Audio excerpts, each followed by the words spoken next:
100 గ్రాముల క్యారెట్లో 48 క్యాలరీల శక్తి ఉంటుంది. ముఖ్యంగా క్యారెట్లో బీటా కెరోటిన్ అనేది బాగా ఉంటుంది. ఇది మన శరీరం లోపలికి ముఖ్యంగా లివర్లోకి వెళ్ళిన తర్వాత విటమిన్ ఏగా కనెక్ట్ అవుతుంది.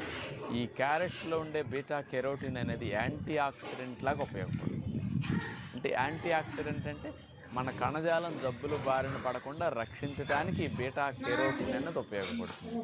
హాని కలిగించే ఫ్రీ రాడికల్స్ నూనె మరిగినప్పుడు, నూనెలో దేవిన వాటిని మనం తినేటప్పుడు, మాడిన వాటిని తిన్నా, కొన్ని హాని కలిగించే కెమికల్స్ ఇట్లాంటివి తీసుకున్నప్పుడు మన లోపల ఫ్రీ రాడికల్స్ అనే హాని కలిగించే పదార్థాలు వస్తాయన్నమాట.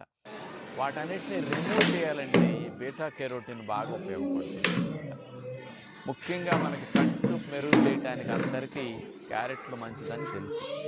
ఈ క్యారెట్లు నేను జ్యూస్ తాగమని చెప్తాను.